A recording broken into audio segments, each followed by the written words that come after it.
Hi,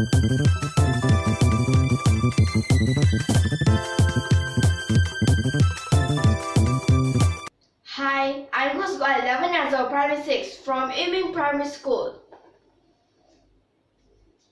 This time, what are we going on with? So, in this lesson, we're still at our techniques of definite integral.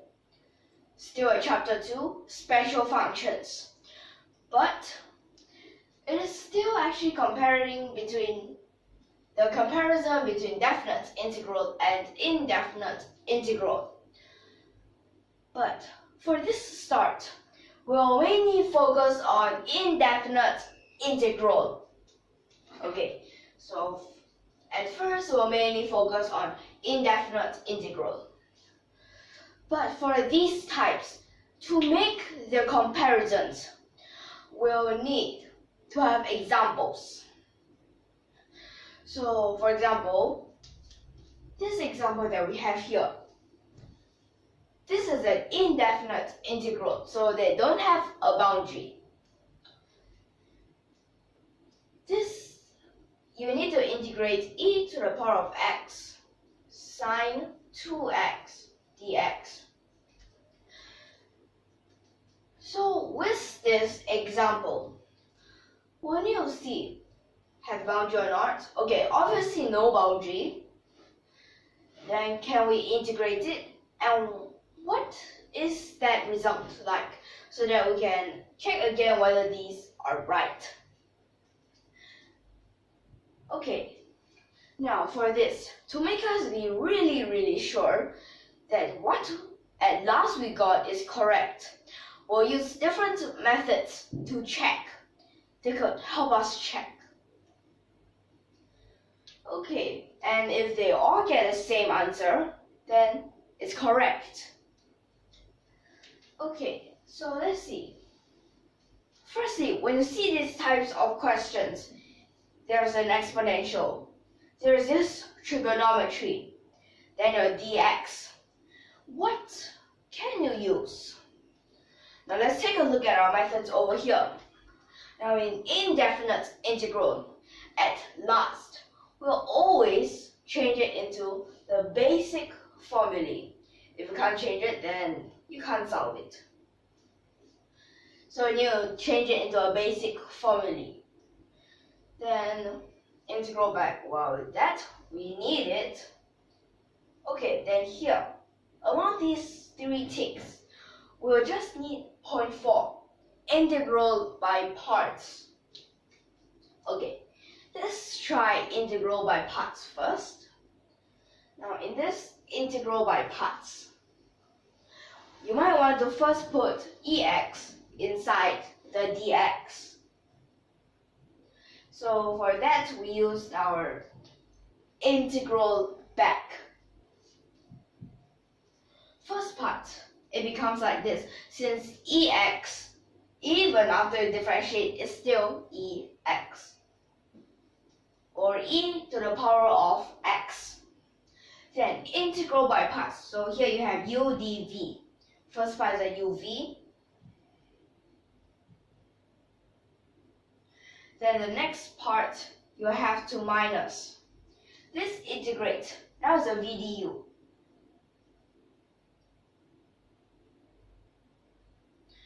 Okay, so inside here is a e to the power of x, d sine 2x. Now what's left out? You integrated once already. So you have your first arbitrary constant. Then next, what others do you have? So this part, it already integrated, and it's now just a function of x. So that first part, we'll just leave it there. Then now at this part, sine 2x, we need to differentiate to take that out, then put the ex inside. So for this, sine 2x, 2, when you take it out, it's actually by differentiation. So here is a 2, then it will become cosine 2x. Then d e to the power of x, like this, with your arbitrary constant 1. Okay, now what's next? Now this part, first part still stays the same, but then the second part, what do we have? Okay, so for this second part, again, udv. So first part, uv. This is a uv. Then you have to minus vdu.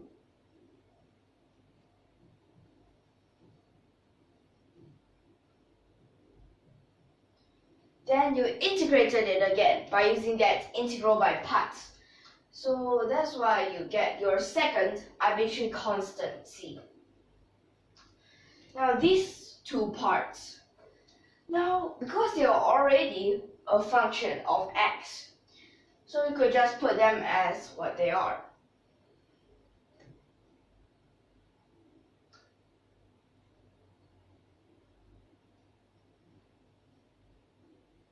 Wait, this part is a cosine.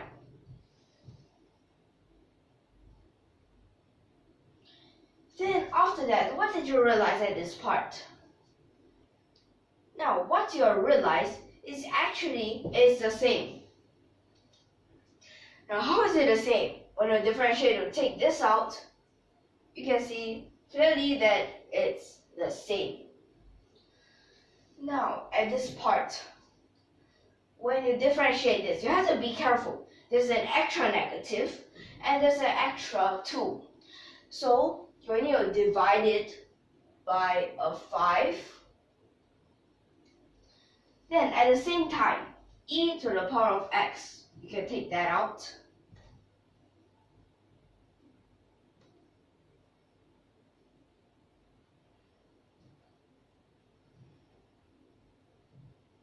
Like this.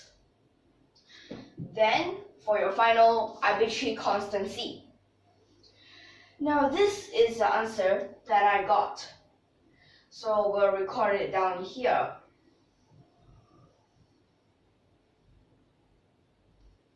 So the answer is 1 over 5, then bracket sine 2x minus 2 cosine 2x, then bracket e to the power of x, then plus your arbitrary constant c.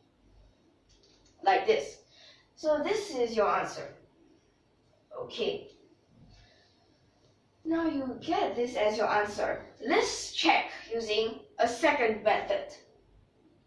Okay, so this first method, are you clear so far? So this first method, let me tell you, it is using that integral by parts when you first put e to the power of x inside the dx. Now the second method, we can also use integral by parts. Now I think you've guessed it. Integral by parts, except that now we'll put this trigonometry part inside the dx.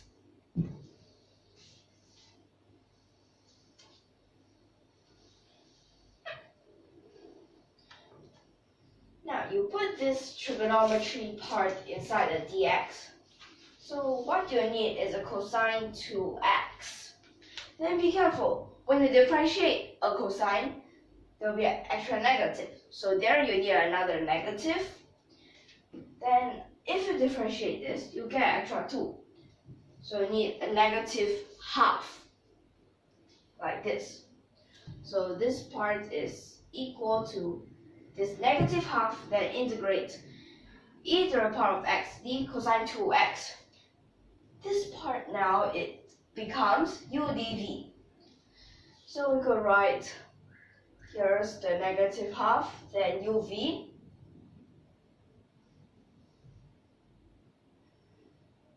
then minus vdu. Like this. Then next, you also have an arbitrary constant c. your first arbitrary constancy. Then at this part, but then it becomes e to the power of x inside that d. So we need to take that out. So differentiate, e to the power of x is still e to the power of x. Then cosine 2x, put it inside, it becomes sine 2x.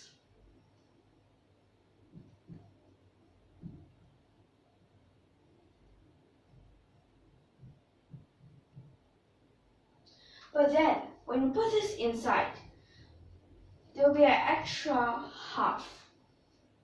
So that means you'll get 1/4. Then like this. So e to the power of x. Then here is d, sine 2x. Then you plus this arbitrary constancy. First part, we just leave it as the same. This second part, it became a udv. So change it to uv minus vdu.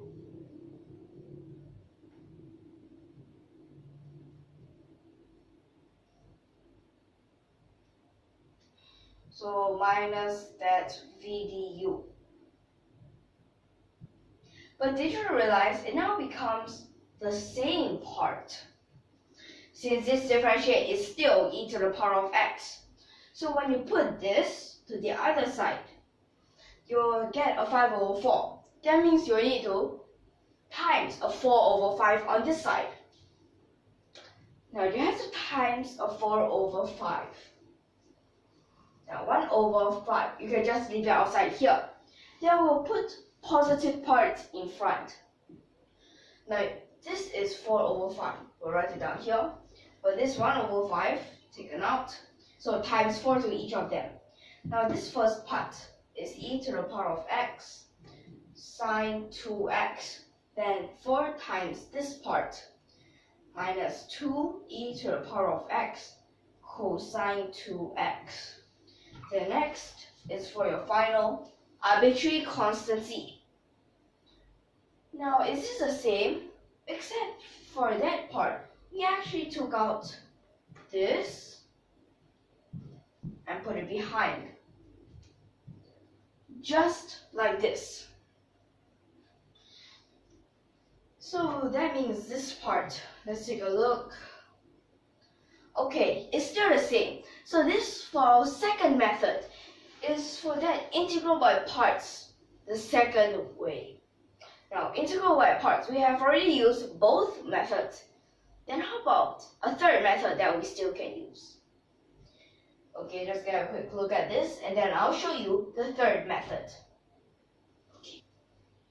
For that first and second method, as the integral by parts, we have to choose which part to be the u, which part to be the v. Then the u is in front of the d, while the v is behind the d.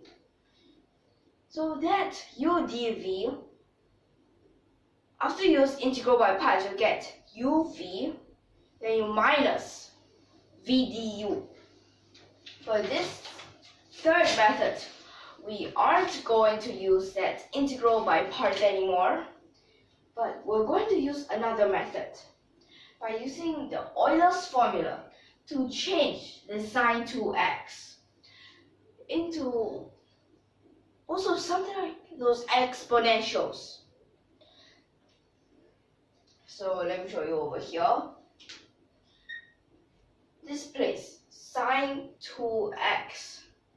Now sine 2x, what would this be equal to?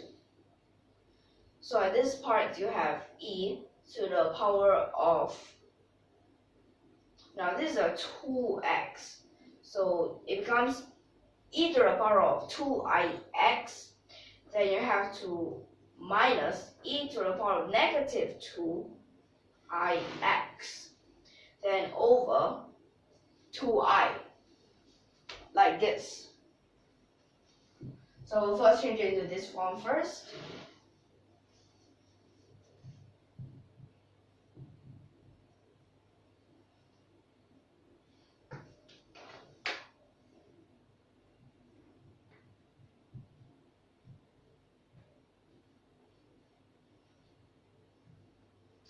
like this.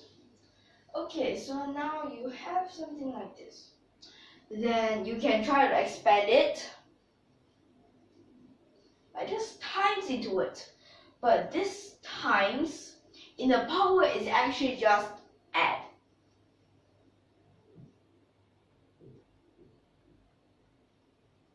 So here you have to integrate, and this is e to the power of 1 plus 2i, then x dx, then minus 1 over 2i, then integrate. Now you have e to the power of bracket. So this part add, well now it's a 1 minus 2i, then x, then dx, like this. And so now at this part, you could integrate it.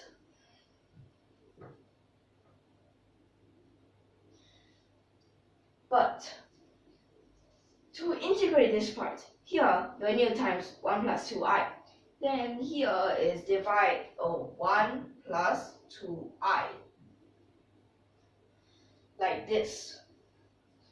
Then next, this you have e to the power of, but then you realize 1 plus 2ix, maybe we will times an x inside. So it just becomes x plus 2ix. Then you realize maybe this part is just to integrate it. So that means after that, I could change it like into another form. But maybe we'll just write it in this form first.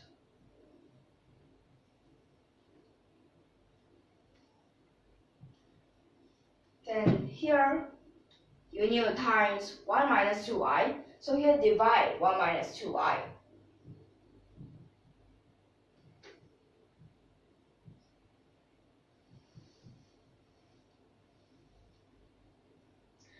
But now, when it becomes like this, you can common denominator. Then you see both have that e to the power of x. So that means you could just factorize that part. Now what do you have? When you common denominator, so you have a 1 plus 2i times 1 minus 2i. And that will give you a 1 plus 4, so it's a 5. Then it's 10i here. On top is e to the power of x. Then now for this part, let's look at what do we have. Now on top, this part now changed. You don't have this 1 plus anymore. It becomes like this. Then you have to minus, then minus, wait a second, this is common denominator, so this is times 1 minus 2i. Then this part times up here 1 plus 2i. So what you get is an e to the power of negative 2ix. Like this. And then after that, now you can try to times it in, and then like regrouping them.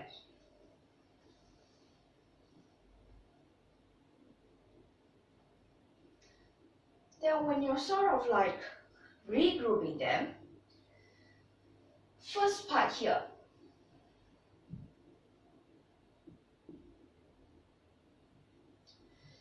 now you have e to the power, so let's take these ones first.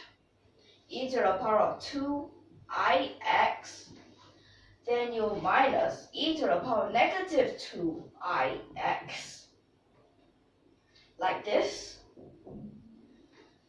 Then, so this part just that normal bracket, okay? Then for the next part, for that 2i, So for this 2i, this is a negative, this is also a negative. Now you have both negatives.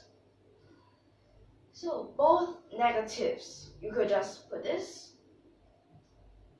then 2i, and here is e to the power of 2ix plus e to the power of negative 2ix. Then plus that arbitrary constant c. Then next, this part, well, it looks something like for that side, this part. Now maybe I could change something. Now this part, we'll need to have an over 2i. So when you want to have an over 2i, maybe you just take one 2i from here.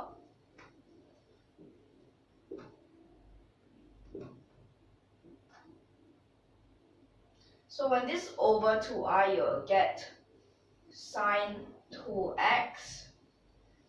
Then you have to minus. So for this 2i,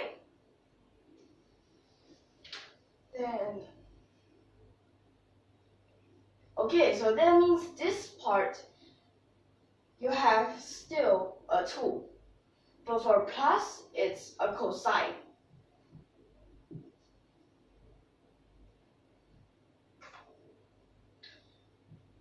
Then plus this c. So right now you could actually put this e to the power of x behind here. Then when you get the same answer, it's correct. Now let's look at this part. This looks something similar like what we actually had last time, except that e to the power of something, and this sine 2x, last time was cosine 4x. But what's so different? Let's look at this. In the last lesson, we have done one of those examples, and it's similar to one of the this example that we have done, except that this is e to the power of negative 3x, and then cosine 4x dx. An example like this. So we can use integral by parts and complex numbers to solve that example. But what if we give it a boundary? A boundary, like for example 0 all the way to infinity. Maybe that boundary? Well, it can be simple, just subbing it in to the final answer. Just like this is similar, e to the power of x, except that right now here, because it's e to the power of negative 3x, so this is e to the power of negative something. And that means when you sub in infinity, it becomes an infinitesimal. And in front here, they have a range. But then this, now these inside this range times an infinitesimal, then it'll still become infinitesimal. And then we can say that is 0. Okay, now we have different cases here. Like for example, what if you want to add a square here? And then we have for both indefinite integral and definite integral.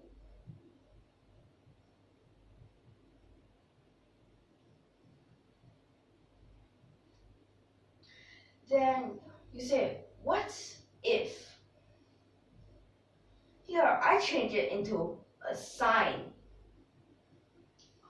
Could I change that?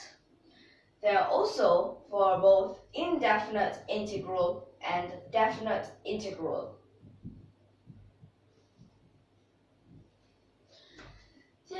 you can think of others, like for example, I keep this the same.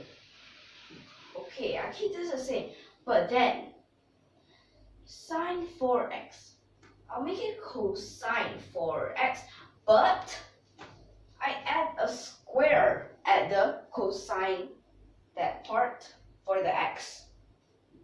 Then you also have definite integral.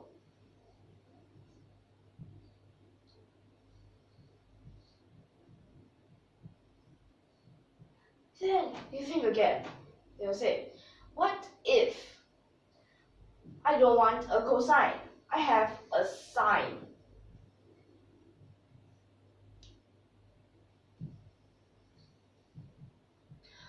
All these cases come rush into your mind when you see this type of question. But generally, let me tell you, these indefinite integral, generally we can't find them. We can't solve for them. But if you want to know for these definite integral, then you have to keep on watching our videos to know, can we really solve these? Can we use these special methods, like special functions? Can we use them? And differential equations for the partial differential equations? Well, you have to keep on watching to find out. Okay, so we will tell you for all of these. We'll just set this lesson. I think we can just end here first. And you see, when you see these different cases, you realize they have a boundary. But can we really solve for them? Then you have to stay tuned. Okay, so I think this lesson will just end here. So we'll see you in the next lesson. So if you like our videos, don't forget to subscribe to our channel, and last but not least, thank you for your watching.